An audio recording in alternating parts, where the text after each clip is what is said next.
अब देखो यार, केरला का एक छोटा सा गांव है प्लाचिकापू और उज्ज्वलन इसी छोटे से गांव का रहने वाला है। वो खुद को बहुत बड़ा डिटेक्टिव समझता है, जेम्स बॉन्ड से भी बड़ा। और एक दिन गांव में एक औरत के सोने का हार गायब हो जाता है। हार ढूंढने के लिए उज्ज्वलन को बुलाया जाता है। उज्ज्वलन पहले बेड के नीचे, फिर किचन में, फिर घर के कोने कोने में अच्छे से चेक करता है। फिर वो घर की बिल्ली को अपनी गोद में उठाता है और घर वालों को बताता है कि आपके सोने का हार इसी बिल्ली ने चुराया है, क्योंकि बेड के आसपास इसके पैरों के निशान हैं, बेड के नीचे इसके बाल पड़े हुए हैं। और इस तरह से डिटेक्टिव उज्ज्वलन अपने करियर में चोरी का 17वां केस भी सॉल्व कर देता है। अब देखो, इस छोटे से गांव में एक पुलिस स्टेशन भी है जिसमें पिछले 50 सालों से कोई भी एफआईआर नहीं लिखी गई। थाने का एसआई सचिन टीवी पर इंटरव्यू देता है, बताता है कि पिछले 50 सालों से इस पुलिस स्टेशन को बेस्ट पुलिस स्टेशन का अवार्ड मिल रहा है। यहाँ का क्राइम रेट 0 है और जो छोटे मोटे चोरी के केसेस आते हैं, हमारा डिटेक्टिव उज्ज्वलन उसे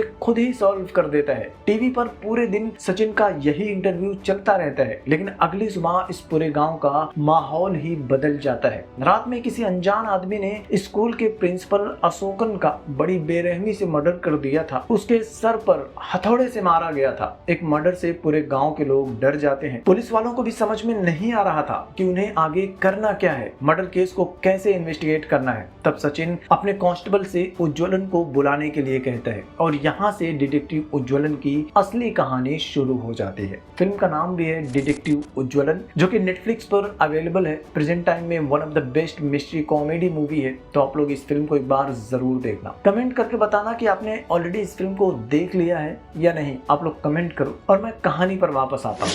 सचिन के बुलाने पर उज्ज्वलन क्राइम सीन पर पहुंच जाता है, लेकिन खून देखते ही डिटेक्टिव की हालत खराब हो जाती है, उल्टी होने लगती है। इसके बाद वो सचिन से गांव वालों को वहां से भगाने के लिए कहता है। सब लोगों के जाने के बाद वो सचिन के साथ बैठकर लाश को अच्छे से चेक करता है, क्राइम सीन की जांच करता है। तब उसे एक चप्पल मिलता है जो कि गांव के ही एक पार्ट टाइम चोर कुंदन का होता है। उज्ज्वलन कहता है कि कुंदन ही असली कातिल है। जिसके बाद पुलिस वाले उनके साथ साथ पूरा गांव कुंदन को पकड़ने के लिए जाते हैं। कुंदन पेड़ पर चढ़कर नारियल चुरा रहा होता है। बेचारे कुंदन को तो कुछ पता ही नहीं होता। सचिन उसे नीचे बुलाता है। उज्ज्वलन उसे उसका चप्पल दिखाता है, बीड़ी का टुकड़ा दिखाता है, उससे पूछता है कि ये किसका है। कुंदन कहता है कि ये तो मेरा ही है। तब उज्ज्वलन सचिन से कहता है कि देखा, मैंने पहले ही कहा था ना कि कुंदन ही असली कातिल है। और उसके कहने पर सचिन कुंदन को लेकर थाने चला जाता है। गांव वालों को लगता है कि उज्ज्वलन की वजह से कातिल पकड़ा जा चुका है। वो सब उज्ज्वलन के लिए तालियां बजाते हैं और उज्ज्वलन का सीना भी खुशी से चौड़ा हो जाता है। उसे लगता है कि उसने अपनी लाइफ का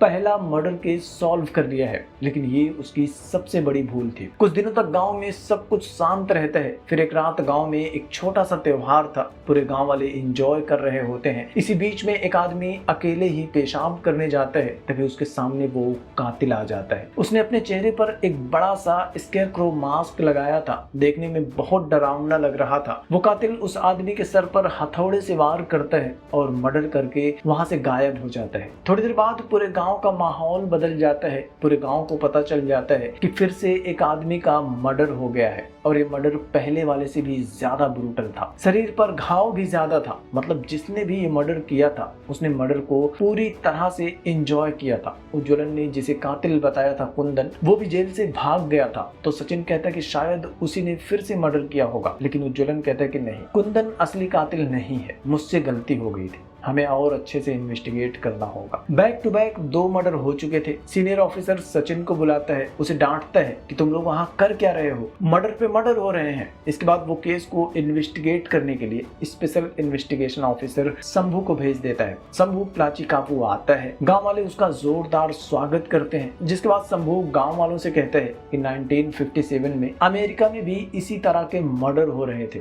और वहां रहने वाले लोगों ने इस कातिल को नाम दिया था द बूगी।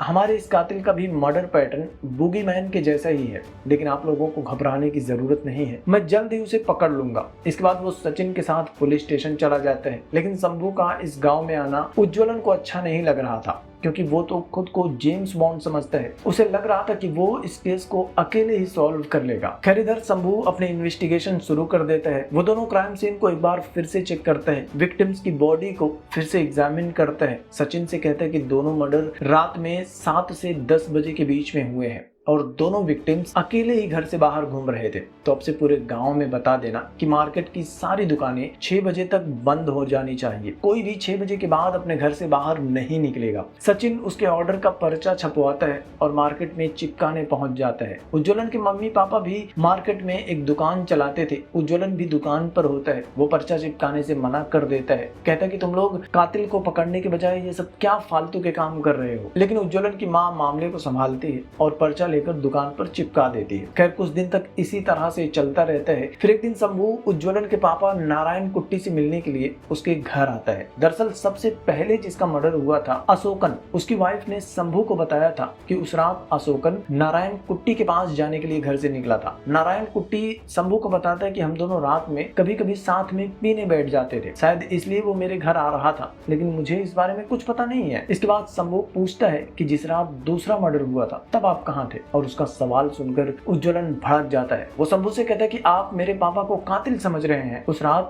मैं इनके साथ बार में था, सचिन सर भी हमारे साथ थे, आप चाहो तो पूछ सकते हो। शंभू वहाँ से चला जाता है, लेकिन अब उसे नारायण कुट्टी पर शक हो चुका था। इनफैक्ट वो पूरे गांव में हर किसी को कातिल ही समझ रहा था और इस वजह से उज्ज्वलन उससे और भी चिढ़ने लगता है। इसी बीच गांव में एक और मर्डर हो जाता है। इस बार कातिल ने मर्डर करने के बाद बॉडी को पेड़ से लटका दिया था। इस बार फॉरेंसिक ऑफिसर शंभू को बताता है कि किलर ने कहीं और पर मर्डर किया था और फिर बॉडी को लाकर यहाँ टांग दिया है। हमें कोई फिंगरप्रिंट्स नहीं मिले हैं, शायद वो ग्लव्स यूज करता है। किलर पूरी तरह से फिट भी है और आपने उसे द बूगी मैन नाम दिया है, तो शायद किलर अपने इस नाम को और इस फेम को एंजॉय कर रहा है। उज्ज्वलन पास खड़ा होकर उनकी बातें सुन रहा था और फिर वो गांव वालों से कहता है कि असली कातिल कोई और नहीं, इंस्पेक्टर शंभू ही है। पूरा गांव उसकी बात सुनकर हैरान हो जाता है। उज्ज्वलन कहता है कि इस गांव में शंभू के अलावा कोई भी ग्लव्स यूज नहीं करता, कोई भी रनिंग शूज नहीं पहनता, कोई भी शंभू के जैसा फिट नहीं है। इसके बाद हर कोई बस शंभू को देखे जा रहा था। शंभू कहता है कि तुम जो कह रहे हो तुम्हारी बातों का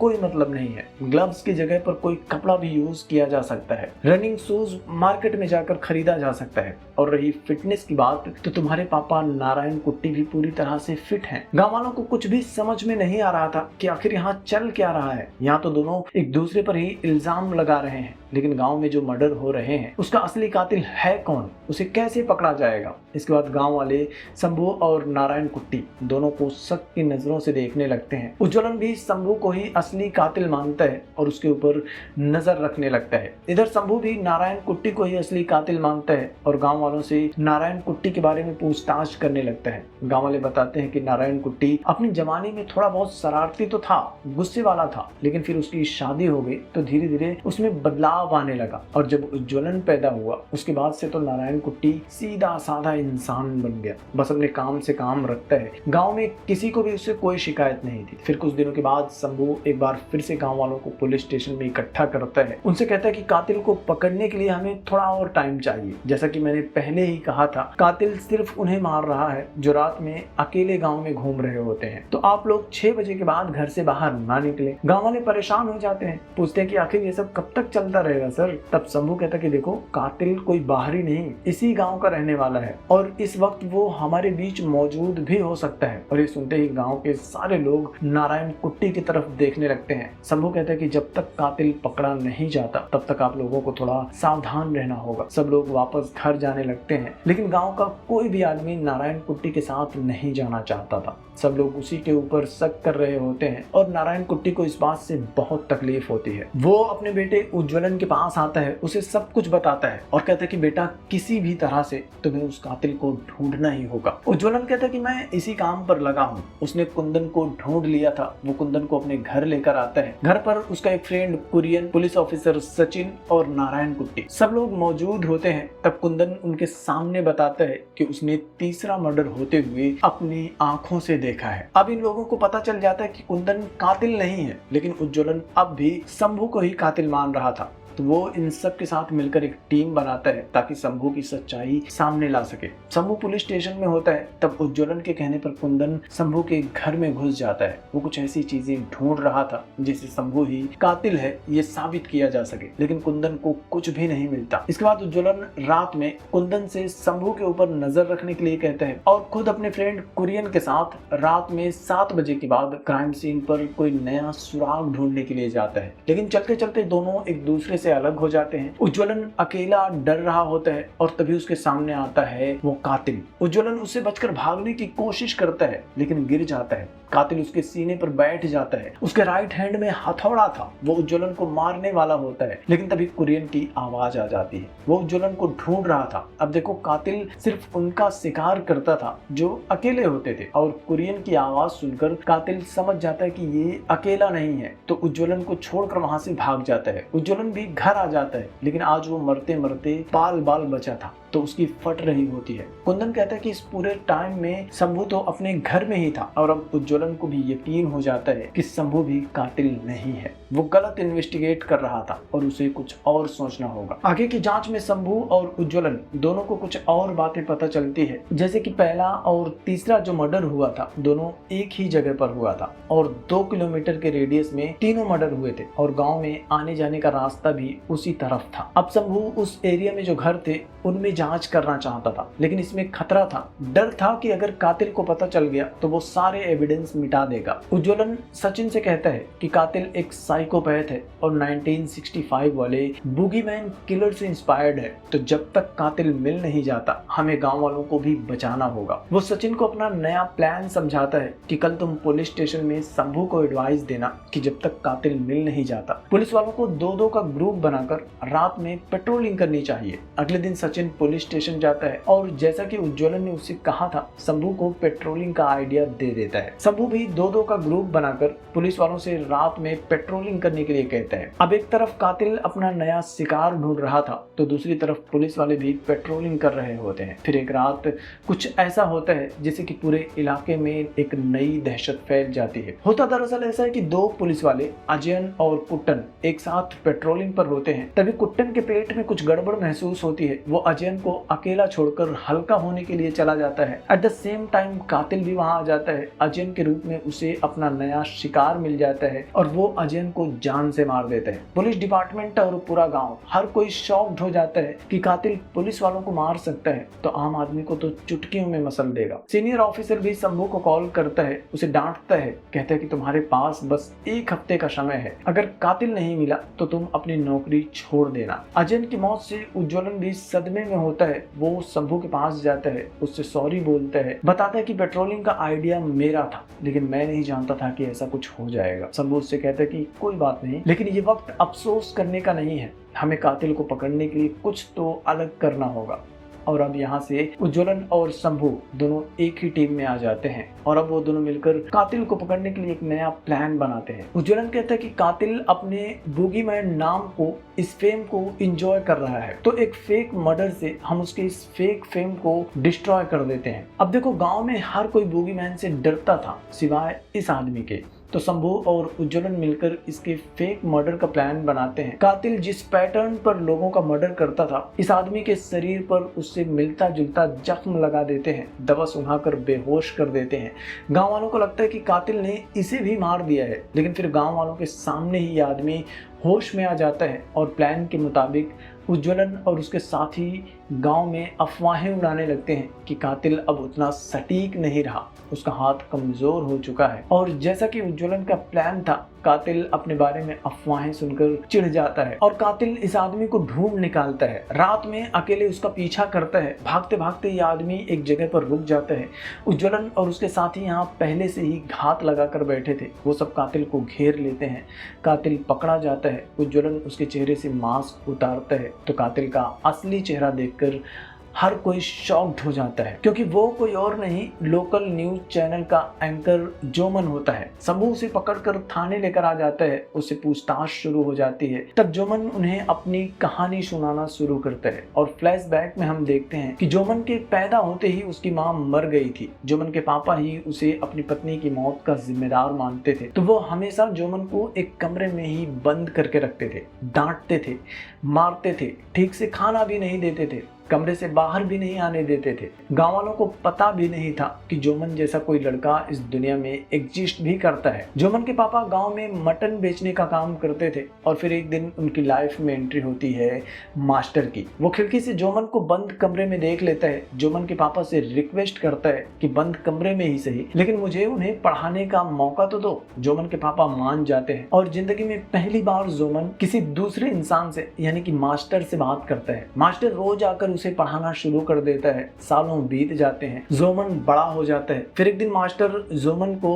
कुछ किताबें देता है और जोमन से कहता है कि मैं कुछ दिनों के लिए बाहर जा रहा हूँ, तो तुम इन सारी किताबों को पढ़ लेना। उन किताबों में ही एक किताब थी द बूगी मैन। जोमन बार बार उस किताब को पढ़ता है और बूगी मैन की छवि उसके दिमाग पर हावी हो जाती है। कुछ दिनों बाद मास्टर वापस आता है, तब जोमन उसे भी किताब के बारे में बताता है और किताब में जैसा लिखा था ठीक वैसे ही जोमन ने अपने घर के एक जानवर को मार दिया था। वो मास्टर को भी वो जानवर दिखाता है, लेकिन तभी वहां जोमन का बाप भी आ जाता है। वो जानवर की लाश देखकर गुस्से में लाल हो जाता है। जोमन की जमकर पिटाई करता है, मास्टर को भी वहां से भगा देता है और एक बार फिर से जोमन को कमरे में बंद कर देता है। लेकिन थोड़ी देर बाद जोमन को बाहर से कुछ आवाजें सुनाई देती है। जोमन बाहर आकर देखता है तो मास्टर अब बूगी मैन बनकर बैठा था और उसने जोमन के बाप को मार दिया था। वो जोमन से कहता है कि आज से तुम आजाद हो और दोबारा कभी भी कैद मत हो जाना। इसके बाद मास्टर हमेशा हमेशा के लिए वहां से चला जाता है। जोमन अभी पुलिस स्टेशन में ही अपनी कहानी बता रहा था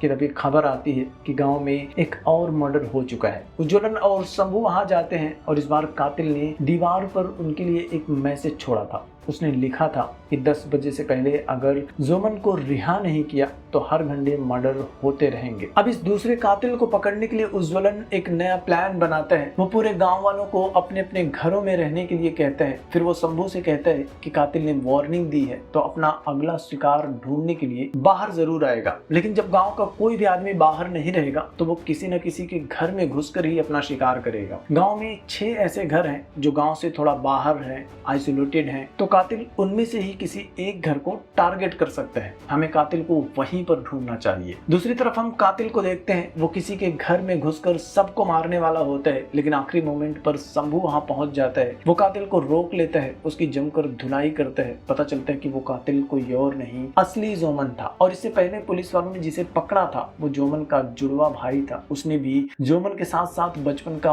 वही सारा ट्रॉमा झेला था। जोमन को बचाने के लिए अपनी कहानी में वो खुद जोमन बन गया था ताकि अपने भाई को बचा सके, लेकिन मर्डर पैटर्न और दीवार पर जो लिखा हुआ था उसे ध्यान से देखने के बाद उज्ज्वलन समझ गया था कि ये जोमन नहीं है, क्योंकि टीवी पर जोमन न्यूज पढ़ते टाइम या कोई और काम करते टाइम अपना राइट हैंड यूज करता था, जबकि उन लोगों ने जिसे पहले पकड़ा था वो लेफ्टी था। खैर अब दोनों कातिल पकड़े गए थे। गांव में एक बार फिर से शांति आ जाती है, लेकिन अब गांव पहले जैसा नहीं था। गांव के लोग अब भी एक दूसरे को शक की निगाह से देखते थे। सबसे आखिर में हम मास्टर को देखते हैं। वो अखबार पढ़ रहा होता है जिसमें दोनों जुड़वा भाइयों के पकड़े जाने की खबर छपी थी। खबर पढ़कर वो मुस्कुराता है और इसी के साथ ये फिल्म भी खत्म हो जाती है। तो देखो देसी जेम्स बॉन्ड की ये कहानी कैसी लगी कमेंट में मुझे जरूर बताना। साथ ही वीडियो को लाइक भी कर दिया करो यार, और चैनल को भी सब्सक्राइब कर लेना। जल्दी मिलूंगा आपसे एक और नई वीडियो के साथ, तब तक के लिए थैंक यू।